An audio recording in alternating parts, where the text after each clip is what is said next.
Bonjour à tous. On va attendre que ça arrive un petit peu. Ça arrive très vite. Hop.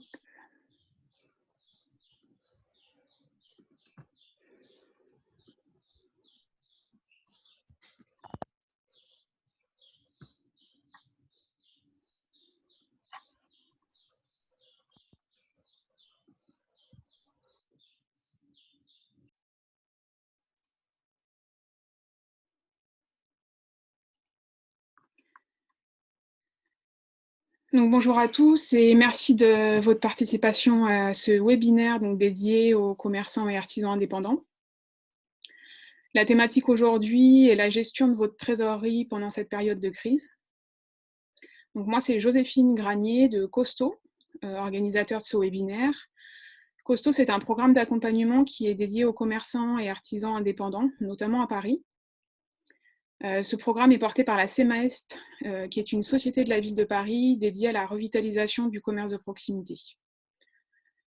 Via notre site web www.coso.paris, que je vais vous partager rapidement tout de suite. Hop.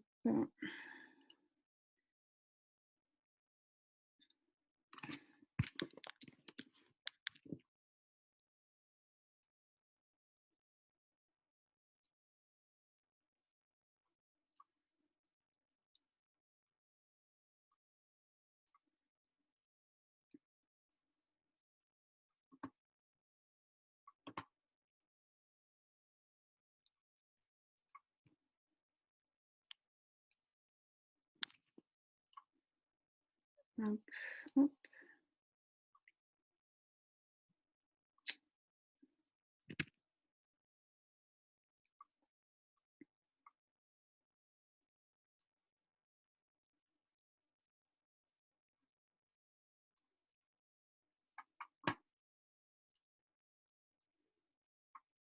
Voilà.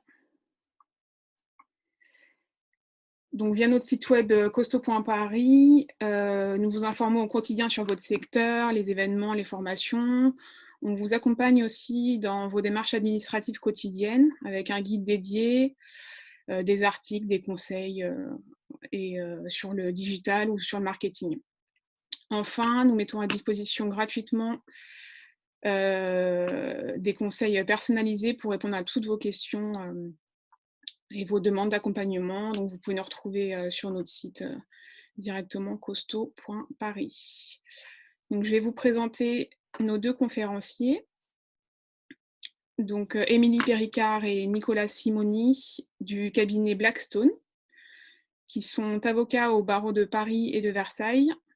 En fait, ils travaillent ensemble depuis environ 6 ans et leur activité est de conseiller et d'assister les commerçants et les entreprises en droit commercial et en droit immobilier. Leur ADN, en fait, ils ont vraiment une approche opérationnelle et une relation de proximité avec leurs clients. En effet, ils s'attachent à suivre leurs clients personnellement parce qu'ils estiment qu'ils ont certes, eux, les compétences juridiques et généralistes, mais qu'ils acquièrent la compétence pratique et opérationnelle au contact de leurs clients. Donc, dans un premier temps, on va leur laisser la parole. Leurs interventions vont durer entre 20 et 30 minutes. Et dans un second temps, ils répondront à vos questions. Donc, vous pouvez dès à présent poser vos questions dans l'onglet Q et R qui est situé en bas de votre écran. Si vous souhaitez intervenir à l'oral, vous pouvez demander la parole en indiquant un P majuscule juste avant votre question. Et si vous avez des questions techniques, n'hésitez pas à m'en faire part dans l'onglet Converser. Je vous remercie de votre attention et je vais maintenant leur laisser la parole. Hop, j'ouvre leur micro et merci de votre attention. Et merci beaucoup. Bonjour, je suis Nicolas Simoni, avocat au barreau de Versailles et donc associé du cabinet Blackstone. Effectivement, comme ce qui a été dit, j'interviens principalement en conseil et aussi en contentieux, en droit commercial, droit des baux, droit immobilier et tout ce qui est transaction aussi, c'est-à-dire cession de fonds de commerce, cession de droit au bail. Je travaille effectivement, comme ça a été dit, depuis longtemps avec Émilie, qui elle s'occupe plus de l'aspect contentieux, mais elle le développera mieux que moi. Voilà, donc moi je suis Émilie Péricard, avocat au barreau de Paris. Je travaille avec Nicolas chez Blackstone.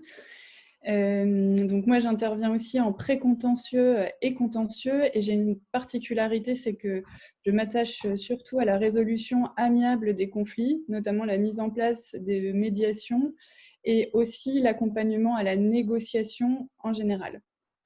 Alors, bienvenue, juste un instant, excusez-moi. Bienvenue sur ce webinaire durant lequel nous allons vous parler, dans ce contexte de crise, des mesures urgentes à prendre et des réflexions et des outils à mettre en place pour anticiper la reprise.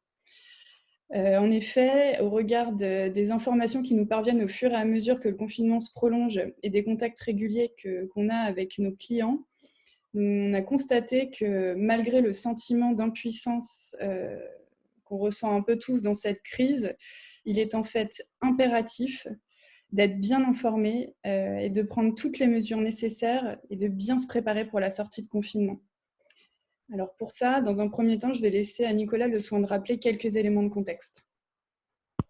Effectivement, ce que l'on a vu avec nos clients, en fait, et pas mal de nos clients, c'est qu'en fait, ils se disent que, la situation, en fait, ne va pas changer. C'est-à-dire que, le confinement et la pandémie actuelle, en fait, va créer un blocage de l'économie qui va durer le temps de confinement, un mois ou 2, et qu'en serrant un petit peu les dents, on pourra, en fait, justement reprendre les choses comme avant, en fait, et reprendre son activité normalement en ayant juste un petit peu tapé dans sa trésorerie pour réussir à tenir le choc.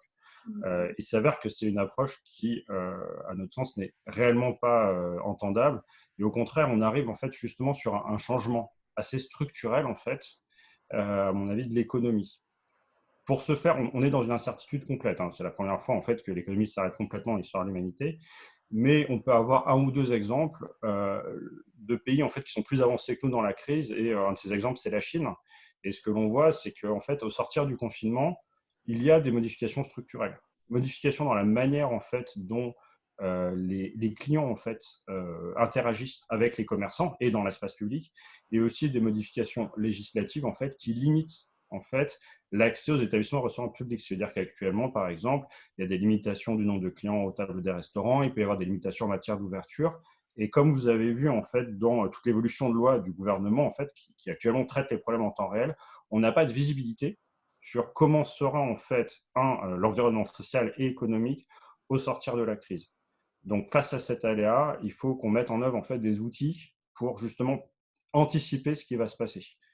Et les choses optimistes sont dites par Émilie. Oui, parce que dans ce contexte incertain, on peut néanmoins prendre des mesures urgentes. Ce sont les mesures en fait, qui ont déjà été annoncées par le gouvernement. Il est possible que la plupart d'entre vous en aient déjà pris un certain nombre, mais je tiens à revenir dessus puisque ce sont vraiment les outils à mettre en œuvre immédiatement pour pouvoir préserver un peu de sa trésorerie, de sorte à parallèlement construire un outil de projection efficace qui vous permettra d'anticiper un petit peu cette sortie de confinement et cette reprise dont on ne sait pas encore ce que ça va donner. Alors sur ces éléments sur lesquels agir immédiatement, il y a 4 points. Les impôts et les charges, d'une part, le financement, les salaires et enfin les relations avec les prestataires, mais je reviendrai surtout sur la question des loyers. Alors pour les impôts et les charges, vous pouvez bénéficier d'un report de 3 mois des impôts directs ou d'une remise d'ailleurs. Donc pour l'impôt sur les sociétés, la taxe sur les salaires, la CFE et la CVAE. Mais alors attention, surtout, pas la TVA. La TVA, c'est un impôt indirect et vous êtes supposé le payer. Donc payez-le dans la mesure du possible. Un autre point, ce sont les charges sociales. Alors, ces charges sociales, ce sont les charges sociales uniquement pour le dirigeant de la société ou pour les indépendants. Les échéances de mars ont déjà été suspendues. Elles seront lissées sur les mois à venir. Il est bien possible que pour les échéances d'avril, il en soit de même. Simplement, le lissage va être fait de manière automatique par l'URSSAF. Ça ne doit pas vous empêcher, vous, de réfléchir à un échéancier qui serait idéal, peut-être plus long que celui que l'URSSAF a prévu, et d'en faire la demande. Donc, il faut être encore là proactif et faire la demande auprès de l'URSSAF pour mettre en place l'échéancier qui vous convient. Ensuite, le deuxième volet, c'est le financement. Tous ceux d'entre vous qui ont des prêts bancaires professionnels, en principe, peuvent voir suspendu le remboursement des échéances pour une période de 6 mois. Alors, je vous invite à vous rapprocher de votre banque puisque les processus ne sont pas uniformisés, donc chaque banque a sa manière. Donc, rapprochez-vous de votre banque pour savoir exactement comment vous pouvez avoir droit à cette suspension de 6 mois. C'est important de le faire parce que ça va vous permettre de souffler un peu et de préparer au mieux votre sortie de confinement. Le deuxième point en financement, c'est les primes du Fonds de solidarité et de la région. Alors, la prime du Fonds de solidarité, c'est la prime de 1 500 € pour les commerçants, artisans, artistes artisans également sont concernés, les professions libérales et les indépendants. Cette aide est prévue pour des structures de moins de 10 salariés avec un chiffre d'affaires de moins d'1 million d'euros et de moins de 60 000 € de résultats. Pour y avoir droit, vous devez avoir soit fait l'objet d'une fermeture administrative, soit présenter une perte de chiffre d'affaires supérieure ou égale à 50% entre le mois de mars 2019 et le mois de mars 2020. Si vous souhaitez connaître les autres critères d'attribution, n'hésitez pas à le demander à la fin de notre intervention, on pourra vous répondre. Mais dans tous les cas, vous aurez dans le document qu'on va vous faire passer tous les liens utiles pour chercher à la fois les critères et à la fois le comment faire pour formuler les demandes. Sur cette prime de 1 500 €, je précise qu'il est probable qu'elle soit renouvelée dans les mêmes conditions pour le mois d'avril.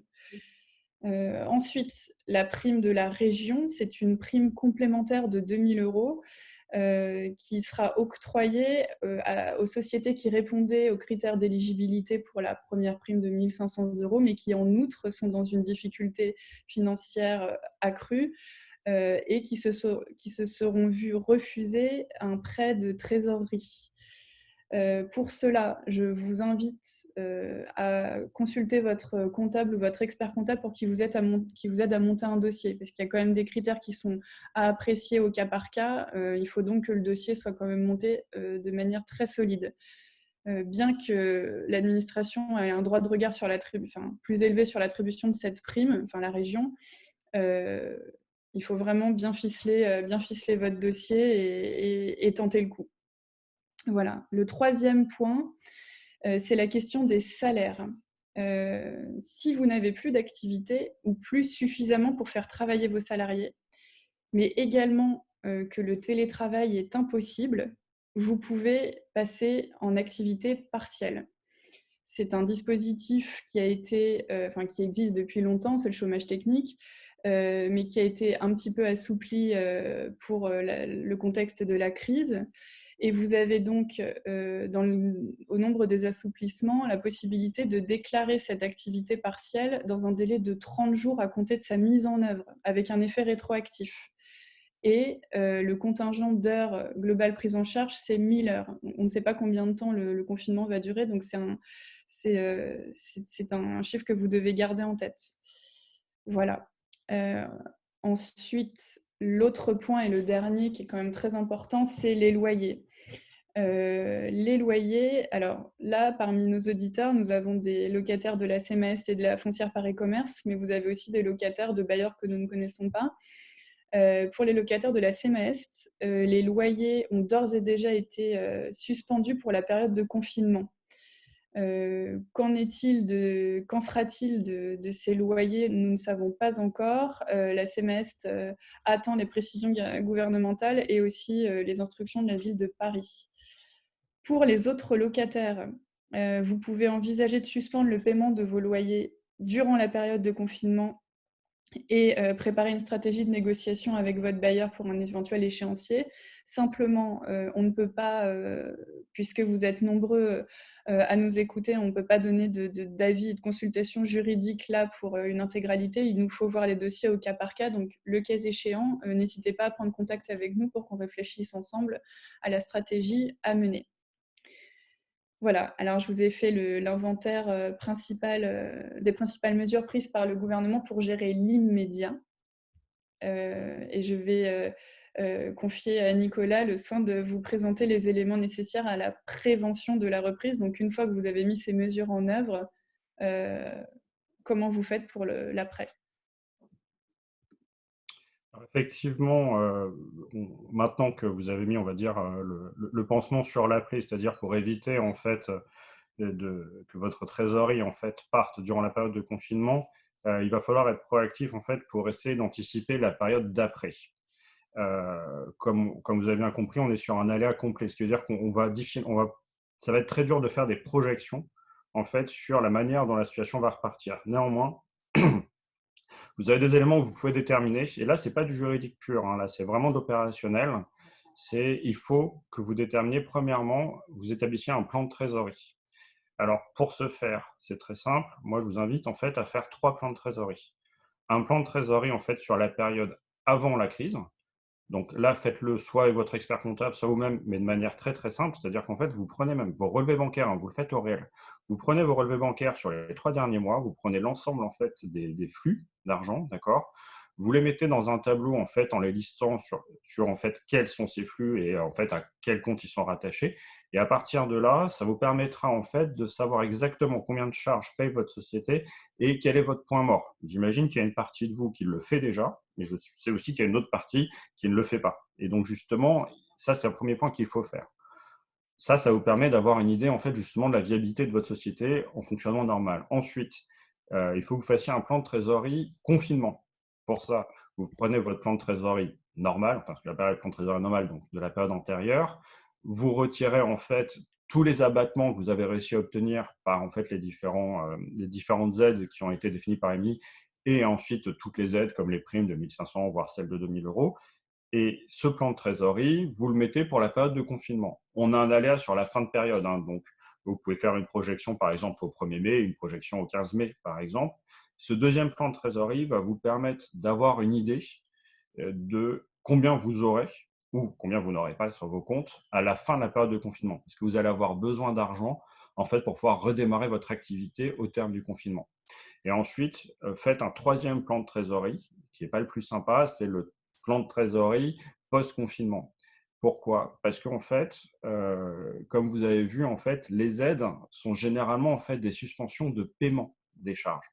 Ce qui veut dire qu'en fait, vous allez décaler un paiement. Ce qui veut dire que tout ce que vous ne payez pas durant la période de confinement, il faut que vous le réintégriez en fait dans votre plan de trésorerie après. Et c'est pour ça qu'il faut que vous fassiez en fait un plan à 6 mois et un plan à 1 an. Pourquoi 6 mois? Parce que 6 mois, c'est là où vous allez réintégrer en fait tous les paiements de charges, à moins de les rediscuter justement avec les URSSAF et justement on y vient. Et pourquoi 1 an? Parce qu'en fait, tous vos prêts professionnels vont être suspendus 6 mois. Donc il va falloir en fait que vous anticipiez le moment en fait où votre taux de charge va remonter. Donc ça, c'est justement la partie analyse. Ça vous permet d'avoir des outils.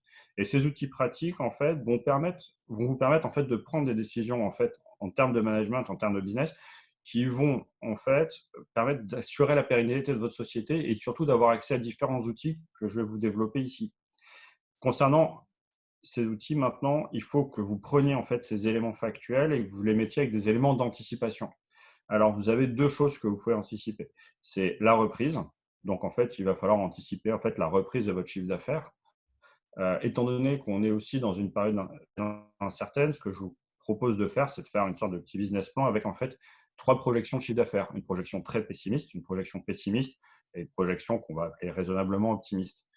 Pour ce faire, vu qu'on n'a pas d'idée de comment l'économie va repartir et comment les choses vont repartir, je vous invite en fait tout simplement à appliquer des correctifs sur votre chiffre d'affaires de l'année d'avant. Par exemple, partons du principe que la reprise est au 1er juin. Et ben pour le mois de juin, vous prenez en fait votre chiffre d'affaires moyen et vous appliquez en fait un correctif de 60 en disant que vous allez repartir à 30 d'activité, puis monter à 40, 50, 60. Faites plusieurs projections comme ça, soit directement, soit avec votre expert comptable. Et en fait, ce résultat va vous permettre en fait de savoir en fait quel va être votre besoin de trésorerie pour assurer en fait le gap entre le moment de crise où on est en plein dedans et le moment où vous allez reprendre une activité à peu près normale. Ça vous permet de savoir ce qui va vous manquer en fait pour faire le lien. Et c'est là où on peut agir. Et on peut agir de 2 manières. Premièrement, vous pouvez agir sur les entrées et sur les sorties. Sur les sorties, c'est quoi? C'est une fois que vous avez fait ça, vous allez faire un autre plan de trésorerie. Vous allez appeler le plan de trésorerie optimal. Ce que vous allez faire, c'est que vous allez en fait reprendre tous vos postes de charge et vous allez voir tout ce qu'on peut renégocier, tout ce que vous pouvez résilier, tout ce que vous pouvez couper comme charge. Et l'idée, c'est d'établir en fait votre objectif en fait d'optimisation en termes de rentabilité de votre société. Donc, à partir du moment où vous savez ça, vous avez ce plan optimal. Et à partir du moment où vous arrivez en fait à rentrer tous ces éléments, vous avez l'autre possibilité, et surtout ça vous donne les outils en fait pour déposer le dossier. Vous allez avoir la possibilité justement d'accéder en fait aux prêts de trésorerie qui sont garantis par la BPI. Donc, je pense que vous avez vu en fait cet élément, c'est un outil qui est extrêmement puissant parce que vous pouvez emprunter jusqu'à 25% de votre chiffre d'affaires. D'accord? C'est de l'argent qui arrive sur votre compte pour faire de la trésor. Donc en plus, ce n'est pas rattaché à un investissement ou un achat spécifique. Ça vous permet en fait de tenir le choc sur la période. Et surtout, il y a un autre point, et je pense qu'il va être particulièrement important pour je pense, beaucoup d'entre vous en fait, qui ont des prêts pro sur l'acquisition du fonds ou du droit au bail, c'est qu'en fait, la BPI se porte caution, ce qui veut dire que ça ne va pas en fait augmenter en fait votre risque personnel sur ce prêt.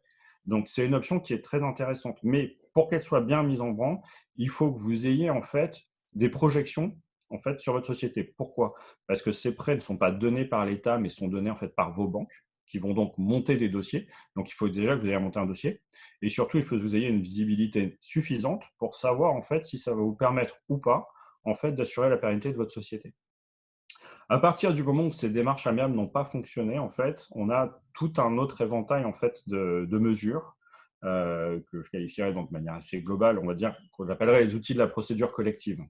Les outils de la procédure collective, je pense que vous en connaissez deux en particulier dont on parle régulièrement, qui sont le redressement et l'acquisition judiciaire, mais qui là sont vraiment on va dire les outils qu'on met en branle quand on ne peut pas faire autre chose, quand on est vraiment en bout de course. Néanmoins, on a toute une procédure en fait de prévention du risque avec les mandats ad hoc où vous avez en fait une renégociation avec tous vos créanciers ou les procédures de sauvegarde. Et effectivement, si encore ces éléments ne suffisent pas, vous avez donc les procédures dites collectives avec les procédures de redressement judiciaire et le cas échéant de liquidation judiciaire. Ce qu'il faut comprendre, c'est que ce sont des procédures qui ont pour but en fait d'assurer la sauvegarde de votre société. En faisant quoi? C'est-à-dire en gelant en fait toutes vos dettes, en renégociant potentiellement de force avec un administrateur l'ensemble des échéances avec les créanciers et en réaplanissant en fait justement l'ensemble de vos dettes de manière à pouvoir continuer le fonctionnement de votre société. Néanmoins, pour pouvoir accéder à ce genre de choses, et en fait surtout pour que ce soit utile, il faut l'anticiper. Et ça, je vous le dis aussi parce que dans nos clients, c'est quelque chose qu'on a assez souvent. C'est-à-dire que quand la situation est mauvaise, euh, on a des clients qui se mettent en fait à courir derrière en fait leurs créanciers pour les payer par petits bouts, avec justement un déficit qui grandit, qui grandit, qui grandit. Et le jour où vraiment ils peuvent plus faire face, ils ont en fait accumulé une quantité de dettes extrêmement importante qui fait que la société en fait ne peut pas redémarrer.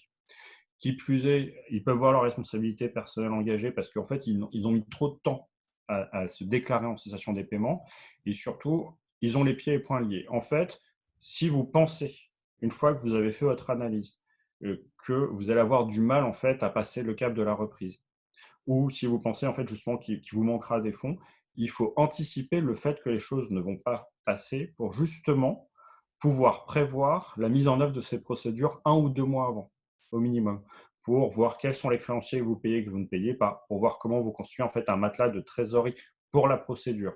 Donc tous ces éléments sont très importants à prendre en compte. Donc comme vous voyez dans ce que je vous ai donné, je ne vous ai pas donné de solution miracle en fait. Je vous ai donné en fait une méthodologie qui vous permet en fait de voir où vous vous tenez à peu près dans cette crise, de voir à peu près comment vous allez faire face aux 6-7 prochains mois. Et à partir de là, je vous ai aussi montré quels étaient en fait les différents outils qui étaient à votre disposition. Ce qu'il faut voir, c'est que pour chaque société, en fait, on a une situation qui est relativement unique et on ne peut pas donner de conseil général. C'est-à-dire que tout le monde n'a pas forcément besoin du prix BPI au maximum, tout le monde n'a pas forcément besoin d'une procédure collective, certains pourront renégocier leur contrat. Mais ce qu'il faut que vous compreniez, c'est que le maître mot, c'est d'anticiper. C'est un, anticiper et deux, faites-vous aider. Faites-vous aider par des avocats, ça peut être une possibilité que ce soit nous ou d'autres personnes, par aussi vos experts comptables, en fait, qui connaissent le fonctionnement de votre société et qui, eux aussi, peuvent vous aiguiller sur ces éléments. Donc, une fois que vous avez vu tout ça, vous avez en fait les instruments en fait, nécessaires qui vous permettront, on va dire, de faire face à l'aléa des prochains mois. Effectivement, d'ailleurs, je vois d'ailleurs qu'on commence déjà à avoir pas mal de questions. Oui. Donc on va peut-être commencer directement sur les questions. Ouais, on peut, là, j'ai la première question que je vois, de monsieur Chazy: «Je suis artiste travaillant dans un atelier, rue de Montreuil. Puis-je profiter de vos conseils?» La réponse est oui. Pour les artistes, en fait, vous pouvez bénéficier de la prime de 1 500 €. Elle vous est ouverte. Simplement, j'ai vu que, le CNAP, alors, en fait, cette prime peut pas rentrer, il faut choisir entre celle-ci et la prime du CNAP, c'est le Centre national des arts plastiques, qui vous propose, si jamais vous aviez eu, une intervention, qui devait se produire, lors de la période de confinement, vous propose de vous rembourser les frais de production, en fait, de cet événement, ce que vous auriez mis en œuvre pour, participer à cet événement, dans la limite de 2 500 €. Après, il faut regarder plus précisément, les critères, d'éligibilité, mais il faut faire attention parce que peut-être qu'il faut peut-être pas tenter d'un côté, là où c'est moins certain, et puis préférer la prime de 1 500 € dont je pense que l'attribution sera quand même assez aisée parce que les critères sont vraiment objectifs. Voilà. Ça, c'était la première question. Donc effectivement, comme vous voyez, vous pouvez profiter de nos conseils, en fait. À partir du moment, en fait, où vous avez une activité économique, en fait, tous vos contrats sont des rapports juridiques, en fait, sur lesquels, justement, vous pouvez être conseillé. Je peux prendre la deuxième question si tu veux, Émilie, vu qu'on est en droit des baux, qui est, Oui, vas-y, vas-y. je pense, la question qu'à peu près tous les locataires se posent, parce qu'on a vu pas mal d'articles passer là-dessus, sur la question de la force majeure. La question de la force majeure, est-ce qu'on peut justement invoquer la force majeure pour suspendre le contrat de bail? Écoutez, je ne peux pas vous faire une réponse claire, enfin claire, si, mais je ne peux pas vous faire une réponse définitive tout de suite, dans le sens où chaque cas est spécifique. Néanmoins, je vous répondrai, il y a de grandes chances que oui. Pourquoi? Mais il faut certaines raisons. Il faut une impossibilité d'exercer. Ce qui veut dire que la force majeure, à première vue, s'appliquerait. Et je dis s'appliquerait parce qu'actuellement, en fait, on est sur un cas de pandémie qui est juridiquement assez nouveau, donc on n'a pas de jurisprudence, qui s'appliquerait en fait pour les boutiques en fait dont la fermeture a été rendue obligatoire par l'arrêté ministériel du 15 mars. Et pour la période en fait, pour la période de fermeture administrative. Il est possible donc d'invoquer la force majeure sur ce point. Néanmoins, attention, la force majeure, en fait, est un principe juridique qui peut être limité par le contrat. Ce qui veut dire que vous pouvez avoir des clauses dans vos baux, en fait, qui limitent l'application de la force majeure. Alors ensuite, sans rentrer trop dans le détail, on peut éventuellement contrer les clauses de limitation de force majeure, mais en fait, comme vous voyez, en fait, il y a une appréciation au cas par cas à faire, mais effectivement, c'est une vraie piste en matière justement de limitation des charges durant la période de confinement. Euh, Concernant la troisième question, je vais répondre très rapidement. Donc, vous êtes gérant de salarié d'une entreprise, vous n'êtes que deux, vous n'avez pas le droit au chômage partiel. Oui, parce qu'en fait, vous êtes gérant. En fait, vous êtes gérant, donc vous êtes pas un statut salarié, en fait. Ce qui veut dire qu'en fait, vous ne bénéficiez pas en fait du chômage, parce qu'en fait, vous êtes sur un mandat social. Ce qui veut dire qu'à mon sens, vous êtes sur la prime de 1 500 € sur la société. Ouais. Société en alors, vous voyez, ce sont des réponses très rapides, parce qu'on a beaucoup de questions et on n'a pas énormément de temps. Après, on peut, si vous voulez, en fait, apporter des réponses, si vous voulez qu'on se contacte après, apporter des réponses un peu plus développées. Alors, sur quelles sont les aides au financement possibles pour une entreprise en période d'observation? Écoutez, alors justement, c'est une très bonne question parce que, ce que l'on voit, c'est que, par exemple, le prêt BPI et beaucoup d'aides, en fait, ne sont pas ouvertes pour les sociétés en période d'observation. La question qu'il faudrait avoir, c'est que là, sur l'APO, c'est si vous avez des salariés ou pas, et est-ce qu'on a juste un mandataire ou est-ce que vous avez aussi un administrateur qui a été désigné? Ça, ce serait une autre question qui permettrait en fait de développer ça. Il serait intéressant de faire un point, j'espère que votre administrateur est diligent, mais faire un point avec votre administrateur en fait pour voir justement ce qu'on pourrait faire. Mais disons que les mesures qui ont été mises en place par l'État pour parer en fait aux problématiques du confinement, à première vue, à chaque fois, ils ont cherché à écarter en fait toutes les sociétés qui étaient dans le cadre d'une procédure collective. Donc, il faut voir en fait sur les autres outils qu'on peut éventuellement avoir. Je vois dans Converser, là, une des questions: «Bonjour, la prime de 1 500 € est-elle un one shot ou serait-elle mensuelle?» A priori, elle serait mensuelle. Là, elle serait, je pense que lundi, on devrait avoir la confirmation de renouvellement du confinement jusqu'à la fin du mois d'avril. Et dans ces conditions, a priori, elle sera renouvelée. Donc, en fait, vous pourrez avoir la prime pour le décalage la perte de chiffre d'affaires de mars et celle d'avril. Donc, c'est cumulable. Ok. Alors, sur la question des dividendes, très rapidement, on ne peut pas vous répondre comme ça parce qu'en fait, je ne connais pas en fait le terme de notre société. Ensuite, euh, la prime, vous dites la prime de, oui, 15 500, vous voulez dire la prime de 1 500 euros. Alors, il n'y a pas d'interdiction de prélever les dividendes. En fait, il y avait un le gouvernement en fait actuellement a fait des déclarations en indiquant qu'il appelait à la responsabilité en fait des managers, disant que si vous bénéficiez en fait des aides de l'État, ce système ne pourrait pas verser de dividendes. Néanmoins, pour l'instant, ça n'a pas été suivi en fait de loi spécifique. Par contre, faites attention, il y a un point à prendre en compte. Actuellement, le gouvernement, dans le cadre de l'état d'urgence, en fait, légifère par le biais en fait de décrets et d'ordonnances. Sachez que la loi, en fait, évolue de jour en jour actuellement. Donc, en fait, on a des nouvelles règles qui se mettent en place. Et globalement, ça se passe comme ça. C'est vous avez en fait une déclaration du président ou du Premier ministre qui est générale. Et ensuite, vous avez toutes les équipes qui moulinent et qui vous sortent une loi qui reprend peu ou prou ce qui a été dit dans le discours, mais pas forcément exactement à la lettre. Donc, pour l'instant, sur ce genre d'action, je vous inviterai peut-être à attendre la fin de la période de confinement pour voir en fait quelles seront en fait les lois qui seront mises en place au sein de la reprise. Et d'ailleurs, à ce titre, il semblerait que le prochain discours en fait du président de la République ait pour objet en fait de fixer justement le cadre des lois qui vont fixer en fait le post-confinement. Donc, ça me paraît intéressant d'attendre avant de faire ce genre d'action. Très rapidement, profession créative, paiement irrégulier. Malheureusement, non. Très sincèrement, on ne comprend pas en fait l'intérêt d'avoir fait un chiffre d'affaires mars 2019, mars 2020, au lieu d'avoir fait une moyenne du chiffre d'affaires. Néanmoins, c'est la règle qui a été suivie. Donc, effectivement, si jamais en fait vous aviez fait une très bonne année enfin un très bon mois en mars 2019, mais qui n'est pas raccord avec le reste de l'année, malheureusement, ça vous bloque pour l'aide de 1 500 euros. Après, ça évolue aussi. À l'origine, l'aide de 1 500 euros, il fallait en fait une perte de 70% de chiffre d'affaires. C'est-à-dire que le gouvernement en fait sort des lois en quelques jours et ensuite il les amende. Donc, si ça se trouve, quand ils vont renouveler l'aide de 1 500, ce qui est possible, hein, c'est pas sûr, mais c'est possible, ils vont peut-être changer les critères d'attribution qui vous permettront de l'avoir. Donc, il faudra aussi rester à l'écoute. Alors, depuis 2015, j'ai obligé de renouveler mon bail. 3, 6, 9, 10. Mais c'était pas bien, il faut renouveler, c'est beau. Non, blague à part. Le contrat de bail, en fait, ne s'arrête pas à son terme. C'est-à-dire qu'il se poursuit par tacite prorogation.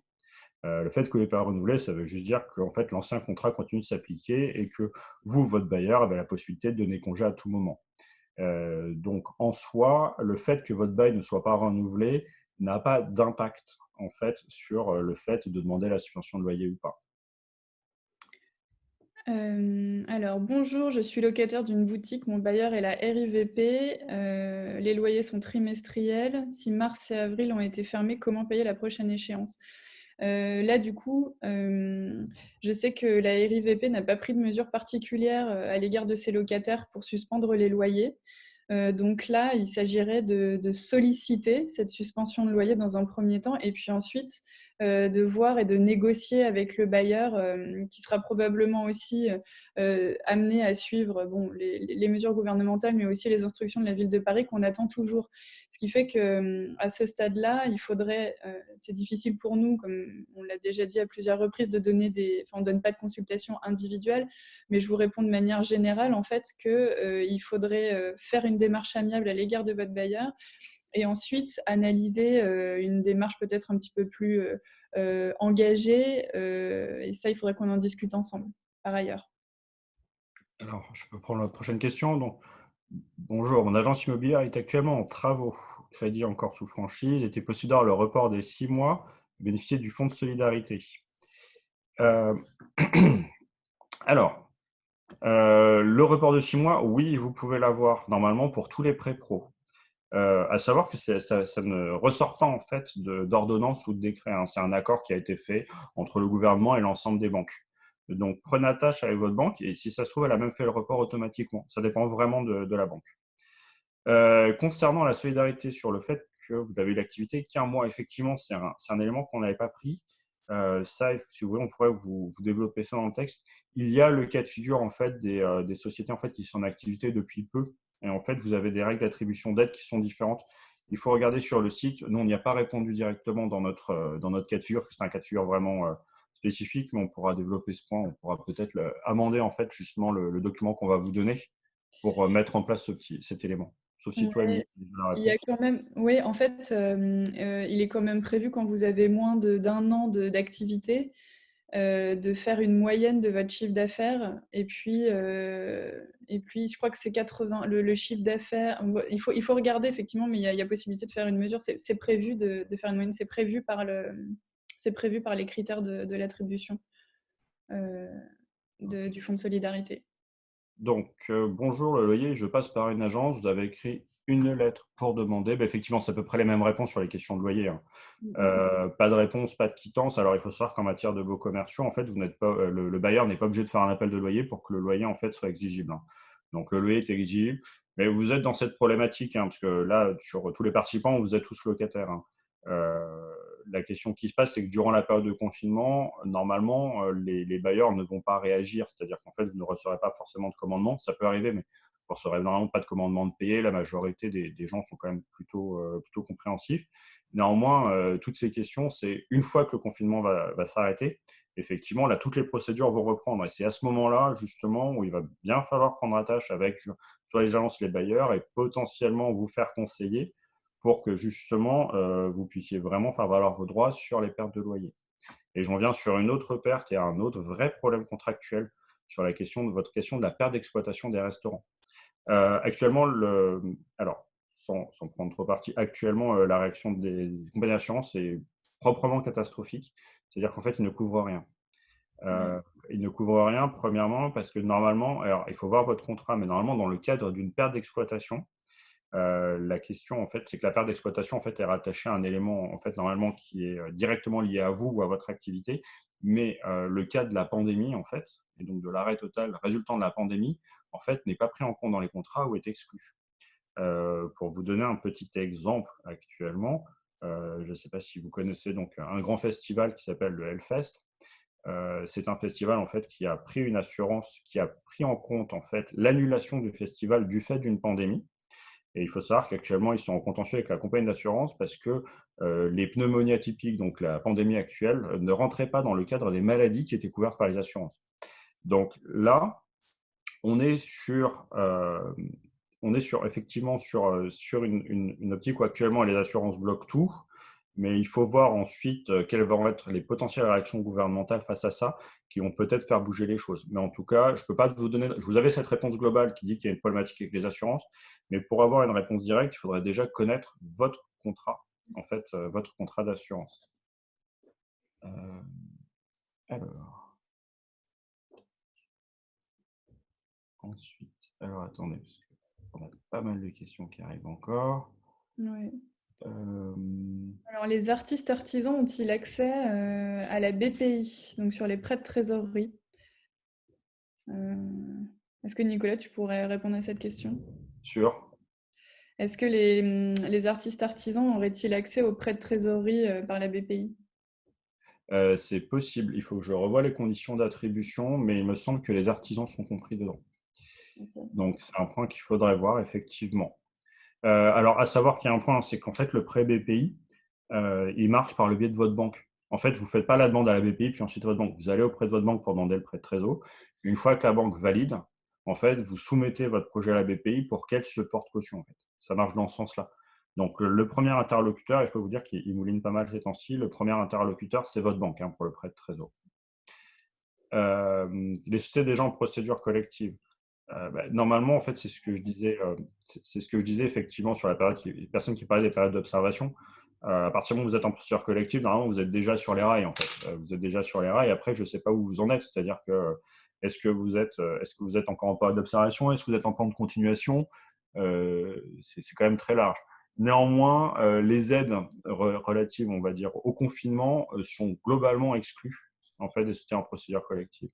Concernant du quid des assurances, malheureusement, je peux pas. Ah oui, bah, c'était peut-être la question de la perte d'exploitation. Il faut voir votre contrat. En général, c'est exclu. Euh, Je peux prendre là ensuite. Bonjour, j'ai plusieurs salons de coiffure. Puis-je demander la prime de 1 500 € plusieurs fois? Eh ben, ça dépend. Est-ce que vous avez une société qui possède plusieurs établissements ou est-ce que vous possédez plusieurs établissements? Parce que la prime, elle s'attribue pour une société, donc un numéro de sirène. C'est ça qu'il faut regarder. alors, très rapidement, donc, dans les conversations, alors, tac, tac, tac. Peut-on faire pression sur les propriétaires ou le gouvernement de manière collective pour ne pas être redevable d'un loyer commercial inexploitable pour force majeure? Alors, les procédures collectives n'existent pas, en tout cas pas comme on l'entend au terme américain, en droit français. Néanmoins, comme on vous l'a dit en fait tout à l'heure, la question de la force majeure en fait est à analyser très fortement et effectivement c'est quelque chose que vous pouvez faire, mais alors qui ne sera pas de manière collective en fait, ce sera vraiment de manière individuelle parce que qui plus est, comme je vous l'ai dit, la question en fait de l'application de la force majeure à votre contrat de bail en fait peut être limitée par les termes de ce dernier. Donc c'est une analyse individuelle. Émilie, tu veux la question un petit peu tricky sur les jeunes créateurs? Alors, bonjour, j'ai une boutique de jeunes créateurs avec ma sœur, une SAS, nous ne sommes pas salariés. Nous avons chacune un statut d'auto-entrepreneur et maison des artistes. Peut-on bénéficier des 1 500 € pour la société ainsi que pour chacune? Alors là, ça me paraît assez délicat de répondre à cette question parce que spontanément, je me demande qui est mandataire social de cette SAS parce qu'a priori, c'est pas forcément compatible avec le statut d'auto-entrepreneur. Hem, Là, je peux vous donner une réponse globale que j'ai donnée tout à l'heure sur la question des salons de coiffure. A priori, chaque structure, d'exercice professionnel peut bénéficier de cette prime de 1 500 €. Si vous êtes auto-entrepreneur, vous pouvez en bénéficier. Si une société, enfin la société, une SAS peut aussi en bénéficier, mais ensuite, la manière dont s'articuleraient les trois statuts que vous évoquez m'interroge. Si vous le souhaitez, vous pouvez nous écrire à la fin de ce webinaire et j'essaierai enfin Nicolas ou moi, on essaiera de répondre à cette question en ayant un petit peu plus de billes et de cartes pour comprendre l'étendue de la question. Alors, vous ne pouvez pas. Ben oui, effectivement, malheureusement. Alors, la question, c'est donc pour les indépendants qui ne peuvent pas bénéficier de la prime de 1 500 €, car leur CA du mois de 2019, excuse-moi, ça a sauté, et donc inférieur à celui du mois de 2020. Ben, effectivement, dans ce cas de figure, vous ne rentrez pas en fait dans le cadre, vous rentrez pas en fait dans le cadre en fait de la prime de 1 500 €. Donc, il faudra vous orienter en fait vers non pas en fait les aides, mais sur les suspensions de charges type suspension au niveau donc des loyers, des fluides et éventuellement des charges sociales. Vous voyez. Mmh. Très rapidement, donc pas reçu la quittance par l'agence. Bon, j'ai déjà répondu, je pense, dans la dernière question. En fait, la quittance n'est pas obligatoire. Et qui plus est, ils ne pourront pas vous conseiller de ne pas payer votre loyer pendant la période de confinement, puisque ce serait un conseil juridique qui serait général, c'est-à-dire que chaque cas est à prendre en compte à titre individuel. Mais globalement, c'est quand même une tendance qu'on a remarquée chez nos clients, c'est-à-dire de ne pas payer ce loyer. Donc, à partir de là, quittance quittance ou pas, le loyer, ça ne veut pas dire qu'il n'est pas dû. Et il faudra faire le point, soit au terme du confinement, mais dans tous les cas, si vous décidez de suspendre le loyer, je vous invite très fortement à le notifier au bailleur. C'est-à-dire, si vous décidez de le faire, il faut toujours que vous envoyiez alors là, le courrier, c'est un petit peu plus compliqué, mais envoyez même un mail, en fait, à votre bailleur, Mmh. en lui indiquant que durant la période de confinement, vous n'êtes pas en mesure de payer vos échéances. Ça, c'est quand même quelque chose de très important. C'est-à-dire que quoi que vous fassiez, même si vous faites quelque chose qui peut avoir de mauvaises conséquences juridiques pour vous, donc le paiement du loyer, ça entraîne des conséquences si jamais, il s'avère que vous deviez le payer, agissez toujours de bonne foi en prévenant les personnes parce qu'en cas de procédure, les tribunaux sont extrêmement attentifs en fait à l'intention. Donc, s'ils considèrent que vous étiez dans une situation de difficulté et vu la situation, les tribunaux vont prendre les dossiers de manière différente. Là, je vous parle dans le cas de figure où ça se passe très très mal, hein, on part au contentieux. Ce courrier en fait aura un réel impact sur en fait justement la légitimité de votre action de décider de cesser de payer le loyer, si vous décidez de le faire. Mais là, je ne peux pas vous dire si juridiquement il y aura des conséquences ou pas. Je peux vous en Heu, demande si tu veux. sur la refus de suspension des échéances? Oui, alors, voilà. Notre banque refuse de suspendre les échéances d'un emprunt revolving qui est devenu un emprunt à échéance fixe. Si nous faisons appel au médiateur, cela brouille notre relation avec notre banque. C'est une question. Heu, moi, je ne peux que vous encourager à faire appel au médiateur, pour ça. Parce que, certaines fois, justement, les banques, en fait, sont tellement débordées que peut-être, le cas par cas leur est pénible et difficile. Et en faisant appel au médiateur, ça permettra aussi de prendre un temps particulier pour pouvoir dialoguer ensemble, pour vous exposer aussi vos difficultés, et cetera, dont la banque a probablement déjà conscience. Mais en tout cas, non, ça serait plutôt de nature à créer un rapport plus personnalisé, qu'un simple rapport de, numéro de prêt, et banque. Voilà. Et pour vous dire, ne pas payer votre crédit, brouillera beaucoup plus vos relations avec votre banque. Vous prendrez une déchéance plus tard, mais une procédure, hein, donc non, non, la discussion ne pose pas de problème. Ah bah, je peux te sortir direct sur aucune aide disponible pour les gérants de sociétés de plus d'1 million. Alors si, vous n'avez pas accès en fait, vous n'avez pas accès en fait à l'aide de 1 500 €, effectivement. En fait, vous n'avez pas accès en fait, à ce qui est considéré pour donné pour les micro-entreprises. Ce qui est traître, hein, parce qu'une micro-entreprise, normalement, c'est moins de 2 millions de chiffre d'affaires, mais pour toutes les ordonnances, ça a été baissé à 1 million de chiffre d'affaires. Donc plus d'1 million de chiffre d'affaires, vous n'avez pas la prime de 1 500 €. Si jamais vous n'avez pas la suspension en fait de l'exécution en fait des clauses du bail en cas de non-paiement du loyer. Par contre, vous avez accès au prêt BPI avec un levier qui est plus important parce que vous êtes sur 25% parce que vous êtes sur 25% donc de chiffre d'affaires. Et donc vous avez accès à d'autres aides, mais pas en fait aux aides d'urgence en fait pour les micro-entreprises. Alors, l'imprévision, Ouais, 1199 du code civil. Bah, écoutez, c'est une très bonne question. C'est une très bonne question dans le sens où, cet article 1195 sur l'imprévision, alors pour faire très rapidement, c'est, en cas d'un événement en fait extérieur, imprévisible au jour où vous avez conclu un contrat, c'est-à-dire postérieurement, il se passe quelque chose, par exemple une pandémie, qui n'aurait pas été prévu le jour de la signature et qui modifie en fait structurellement l'équilibre économique entre vous et les parties, qui fait qu'en fait ce contrat en fait devient une charge exorbitante pour vous. Pour schématiser, vous signez un contrat avec un engagement, avec un loyer ou une redevance, que ce soit un bail ou autre chose, et du fait de la pandémie, en fait, et par exemple de la perte de chiffre d'affaires qui en découle et de l'évolution en fait de l'environnement économique, en fait, ce contrat qui était un contrat qui était totalement viable avant ne l'est plus. En fait, n'est plus viable pour vous. Vous avez maintenant la possibilité de renégocier le contrat. Alors attention, ça marche pour les contrats qui sont conclus après l'entrée en vigueur du texte, donc c'est 2016.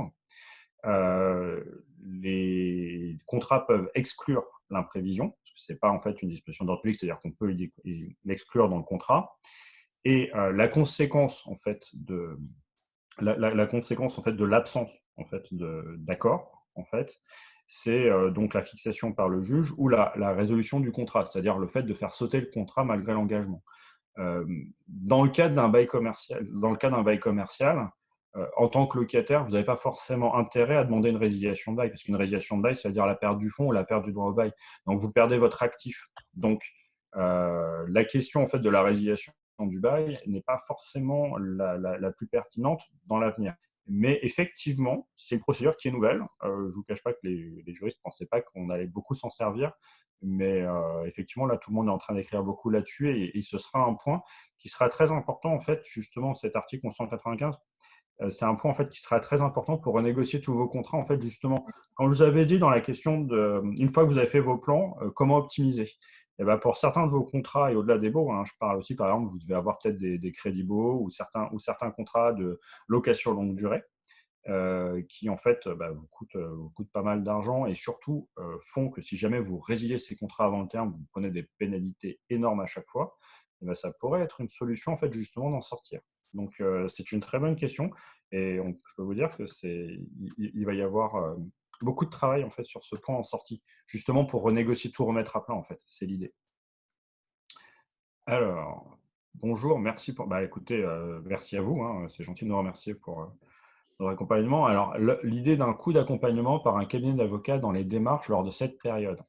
Alors c'est extrêmement compliqué de vous répondre parce que, la fixation des honoraires en fait, est en fonction généralement du temps de travail, de la complexité et des moyens en fait du client. Oui, Donc je ne peux pas vous dire de donner de prix. Ce que je peux vous dire alors, je peux vous dire comment nous on fonctionne, hein. Chaque cabinet a un fonctionnement différent. C'est, avant de vous envoyer une facture, on discute, non et surtout blague à part, on détermine en fait ensemble ce qu'il faut faire. À partir de là, on vous donne une enveloppe, on vous dit à peu près combien ça va coûter. Et en fonction de ça, vous voyez si ça vous intéresse de le faire avec nous ou pas. Donc en fait, l'idée c'est plus en fait d'avoir, on va dire un pré-projet déjà pour savoir exactement quelle est notre intervention. Parce qu'en fait, quand on a des questions très globales, en fait, on peut vraiment pas savoir quel va être le coût parce que déjà on n'a aucune idée du travail qu'on va réaliser. Donc, plus vos questions sont précises et calibrées, quand je dis questions, c'est vos problématiques, hein. Plus ça nous permet, nous, de savoir quel est le travail à apporter, donc combien ça va coûter. Et un deuxième point, c'est plus vous bossez vous, moins on travaille nous, donc moins on est cher. C'est un point qui est extrêmement important parce que quand je vous parlais, par exemple, de votre plan de trésorerie, de vos projections de chiffre d'affaires. Si vous venez nous voir en nous disant, par exemple, j'ai 3 contrats qui sont problématiques, est-ce qu'on peut les renégocier? J'ai déjà envoyé des courriers au bailleur, il y en a un au bailleur et un contractant, il y en a un qui est OK, il y en a un qui n'est pas d'accord. D'accord? Vous voyez, pour nous, notre travail est de dire OK, on a un seul contrat à revoir, on a un seul interlocuteur en fait à essayer de convaincre avec vous. Donc ça limite en fait notre charge de travail. Voilà, donc c'est surtout ça en fait. En fait, l'idée c'est qu'on travaille en fait ensemble et en commun. Euh, alors, alors j'ai bonjour, mon activité n'a pas encore commencé. J'étais censée ouvrir mon commerce en avril justement. Bah, dans ce cas de figure, vous n'êtes pas éligible, à la prime de 2 500 € malheureusement. Ensuite sur la question des investissements, il faudra voir, vous pouvez, bah, si vous n'avez pas encore commencé, vous n'avez pas de charge, vous n'avez en fait, il faudrait voir avec vous ce que vous êtes sur une création. En fait, la ouais, première question, c'est est-ce que vous êtes sur une création ou une acquisition? Ça, mais c'est l'activité un des premiers points. oui, oui, c'est sûr mais l'activité n'ayant pas encore commencé en fait, la suite de la question est dessous, c'était sur ai-je le droit à la prime de 1 500 € a priori Ah non, oui, non. non. Alors, Ensuite, il y a des questions sur, quand la prime de 1 500 € sera versée.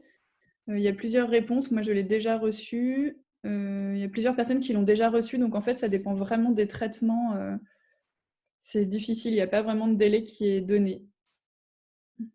OK, donc ça, c'est répondu. ensuite, bonjour, le cas de force majeure pour une suspension des loyers peut-il être invoqué pour une pâtisserie, sachant que nous sommes autorisés à ouvrir en vente à emporter?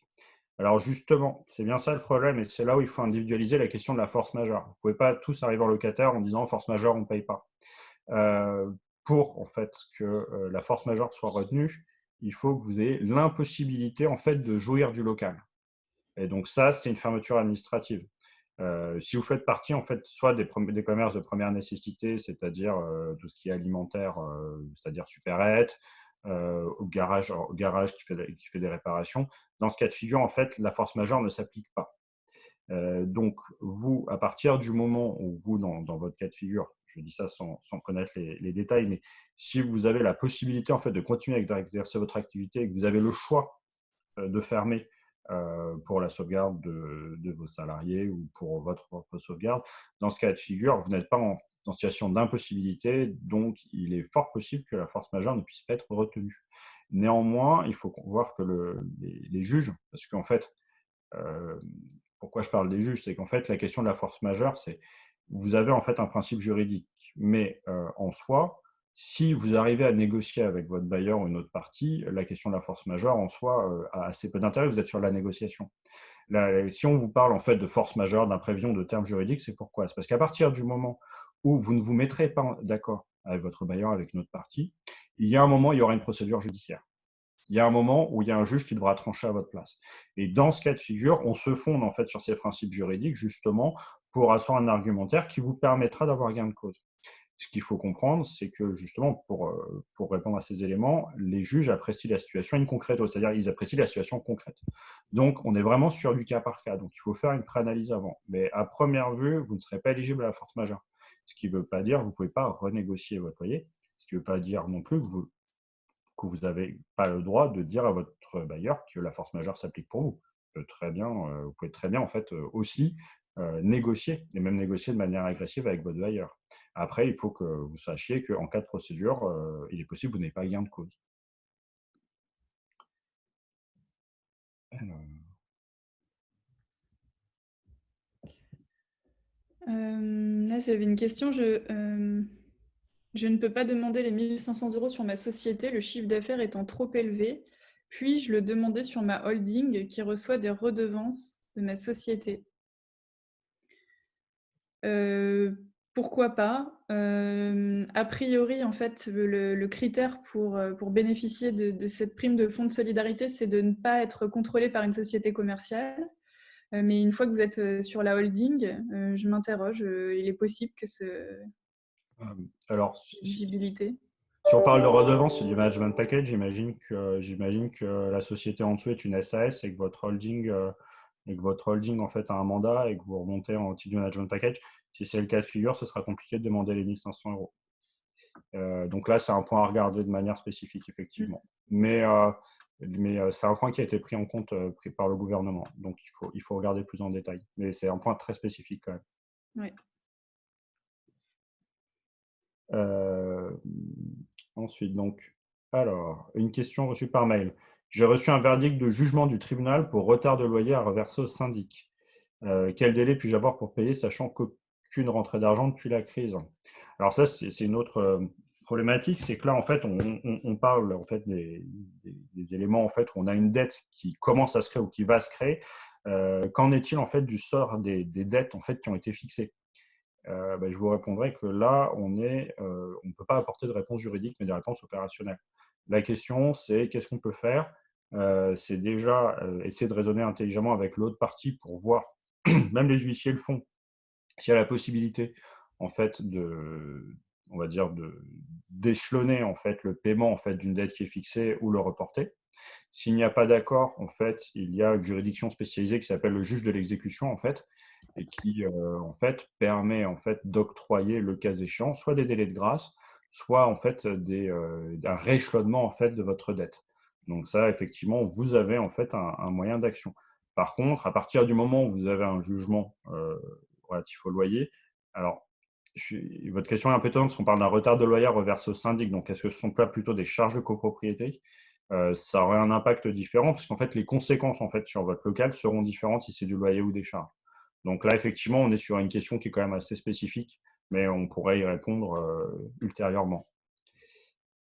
Euh, Sur la question des artistes, un bail non commercial, pouvez-vous reporter les loyers?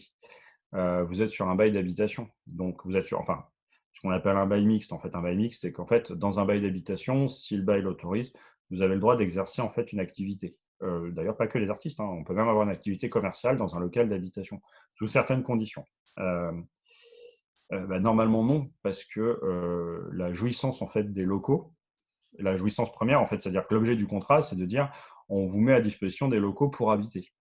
Pourquoi est-ce qu'on peut reporter les loyers commerciaux? C'est parce qu'en fait, le bailleur, le contrat, c'est de dire on met à votre disposition un local pour exploiter une activité commerciale. Donc, si vous ne pouvez pas exploiter votre activité, en fait, il manque une contrepartie dans le contrat. Là, vous avez la question de l'habitation. Après, vous avez un autre point, c'est que actuellement, pour vous dire, hein, j'ai une clientèle qui est composée à 80% de bailleurs quand même. Actuellement, les bailleurs ont plutôt tendance à comprendre la situation et en fait à accepter les reports de loyer. Quand bien même si vous êtes dans l'impossibilité en fait de payer ces loyers, du fait de la situation, écoutez, il faut que vous préveniez le bailleur parce qu'il y a un moment où on ne peut pas le faire. Donc, ce qui est très important, c'est ne faites pas les morts. C'est ce que j'ai dit en fait tout à l'heure. Ne faites pas le mort vis-à-vis de vos créanciers, de vos bailleurs. Prenez les devants. C'est-à-dire, vous les prévenez, vous envoyez des courriers pour montrer que vous êtes de bonne foi. C'est très important. Alors, Alors bonjour, pour attends. Pour la date de fin, à propos des loyers, vous parlez de confinement, mais la fermeture des commerces n'est pas liée au confinement, ce sont des lois différentes. Et il me Oui. semble que la fin sera 2 mois après. Oui, c'est Alors, je peux répondre à cette question? ah ouais, vas-y. OK, alors en fait, effectivement, alors, la question, c'est effectivement, il y a différentes mesures qui s'appliquent. Il y a différentes mesures qui s'appliquent. Alors, ce que vous avez, c'est premièrement la question de la force majeure. La question de la force majeure, en fait, qui est retenue dans beaucoup de cas, c'est de dire, il y a une impossibilité d'exploiter votre commerce pendant la durée de la fermeture administrative. La fermeture administrative des commerces date d'un arrêté du 15 mars. Donc en fait, ça a été fait du 15 mars pour une durée d'1 mois. Donc normalement, c'est jusqu'au 15 avril. Donc actuellement, l'impossibilité pour vous d'exercer, en fait, d'ouvrir un commerce qui n'est pas essentiel, c'est du 15 mars au 15 avril. Donc la suspension du contrat porterait uniquement sur cette période. Étant entendu qu'il y a quand même de grandes chances qu'au 14 avril, ils nous pondent en fait un nouvel arrêté qui en fait rallonge la durée en fait de fermeture administrative. Et donc la force majeure ne s'applique que pendant la période de fermeture administrative. Parce qu'à partir du moment où la fermeture administrative s'arrête, vous avez le droit de réexploiter. Donc le contrat peut repartir. Ensuite, ce que vous avez indiqué sur les 2 mois suivant la levée de l'état d'urgence sanitaire. Ça, c'est autre chose. C'est en plus en fait, de cette règle, en fait, mais qui ne ressort pas des ordonnances en fait, qui ont été édictées par le gouvernement, mais de la règle légale de la force majeure. En fait, la force majeure, c'est un principe juridique qui existe, qui existe d'avant la prise et qui s'applique dans ce cas de figure. Mais ce n'est pas quelque chose qui a été prévu par le gouvernement. Ce que le gouvernement a prévu en plus, ça c'est l'ordonnance en fait, du 25 mars, c'est de dire pour les micro-entreprises, donc moins d'1 million de chiffre d'affaires, il y a pendant la période d'état d'urgence sanitaire, d'accord, la suspension de l'exécution en fait des clauses du bail, qui sont la possibilité de vous expulser en cas de non-paiement du loyer et la question des pénalités. Et en fait, cette suspension dure pendant la durée d'état d'urgence sanitaire plus 2 mois. Mais cette ordonnance, en fait, ne vous dit pas que vous ne pouvez pas payer le loyer. Elle dit juste le bailleur ne peut pas faire d'action en justice ou ne peut pas en fait vous appliquer de pénalité si vous êtes une micro-entreprise en cas de non-paiement. Mais par contre, il faut faire très attention à cette règle, c'est que l'ordonnance n'a rien prévu sur l'échelonnement de loyer qui arrive ensuite. Ce qui veut dire qu'en l'état actuel, à 2 mois plus un jour, si vous utilisez cette règle, à 2 mois plus un jour, vous pouvez vous prendre un commandement de payer pour la totalité des loyers impayés. Donc c'est quelque chose qui va le faire, qu'il va falloir prendre en compte. Alors, Alors, on va juste se laisser encore 10 minutes pour les réponses. Peut-être essayer de prioriser un peu les questions et essayer de ne pas revenir sur des choses qui ont peut-être déjà été demandées. Et puis voilà, pour que ce soit pas trop long. Je vous laisse bah, continuer. Merci. très bien. Alors on va faire très rapide. Bah, Alors, je oui, peux continuer, Nicolas, sur la question de Véronique. allez. Bonjour, concernant la demande de prêt, est-ce préférable de gérer la demande via notre cabinet comptable ou en direct avec notre banque? Alors, c'est ce qu'on vous disait tout à l'heure sur la question du prêt. Elle doit être, enfin, cette demande de prêt est accompagnée quand même d'une sorte de plan de trésorerie. Il y a un dossier qui est monté. Ça, on vous encourage beaucoup à le faire avec votre expert comptable. Et ensuite, de prendre directement, assisté de votre expert comptable, contact avec votre banque. Voilà. Ensuite, donc j'ai fait une demande de prêt, la banque traîne les pieds. Alors attention, hein, le prêt de trésorerie, c'est un prêt bancaire, c'est-à-dire qu'en fait, il n'y a pas d'obligation d'octroyer le prêt. C'est-à-dire qu'ils ont l'obligation de réagir vite, mais pas d'octroyer le prêt. Donc effectivement, l'appel au médiateur peut être possible, mais ce qu'il faut voir, c'est qu'en fait, il y a un autre point, c'est quelle est votre situation, parce qu'en fait, les banques ne prêteront pas si jamais en fait vous n'avez pas un prévisionnel qui tient la route.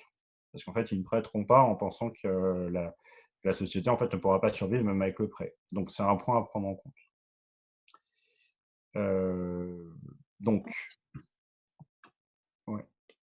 Ouais, alors j'ai une activité d'atelier, notamment pour des particuliers qui ont été annulés. Une des ordonnances du 25 mars traite de ces annulations pour des contrats de services touristiques. Puis-je m'y référer? Pour mes clients étrangers, il s'agit clairement de tourisme. Est-ce le cas pour un client parisien? Là, c'est vraiment une question très, très spécifique qui va nécessiter une analyse un peu plus approfondie de l'ordonnance, enfin, d'une de ces ordonnances du 25 mars. Du coup, je vous invite à prendre contact avec nous directement pour qu'on regarde ensemble cette question précise. Alors, donc pour les entreprises en existence, on a déjà répondu effectivement. Il faut que vous regardiez en fait directement sur le site, hein. Vous avez le lien sur notre page. Donc effectivement, sur les moins d'un an d'existence, vous avez une manière de prouver la perte d'exploitation. Mmh. Euh, On vous enverra, des documents et des liens vers des URL suite au webinaire. Et puis, je vous laisserai les coordonnées de Nicolas et d'Émilie juste à la fin. Alors, est-ce que la ville de Paris prévoit d'autres accompagnements? Nous venons tous de survivre avec grand-peine les gilets jaunes, les grèves et maintenant le Covid. Alors Heu, ça, pour le coup, je peux peut-être répondre parce que en fait, sur le site de la ville de Paris, vous avez une page dédiée soutien aux entreprises parisiennes. Et donc là, vous avez toutes les aides qui sont déjà déployées. Je vous partage l'écran juste rapidement, mais en tapant juste aide ville de Paris et voilà, aide ville de Paris Covid, vous pourrez avoir les informations avec les principales mesures qui sont en cours. Si vous voulez compléter, n'hésitez pas, hein. OK. alors, très rapidement, pas éligible à la prime de 1 500 € en mars, car le CA était supérieur à celui de 2019. Puis-je faire une demande pour avril? Eh ben, écoutez, on ne sait pas encore, parce qu'on ne sait même pas encore si la prime en fait sera reconduite en avril et à quelles conditions. Donc là, il faut encore attendre. Ce qu'il faut voir, c'est que la prime de mars pouvait être demandée à partir du mois d'avril. Donc il est fort possible que la prime d'avril soit demandée à partir du mois de mai. Donc on verra à ce moment-là. Il y a quand même de grandes possibilités, il y a une grande probabilité pour que cette prime soit reconduite pour le mois d'avril. Alors, bonjour, je suis en résidence dans un atelier collectif actuellement fermé. Je n'ai donc pas de contrat bail, mais paye tout de même un loyer.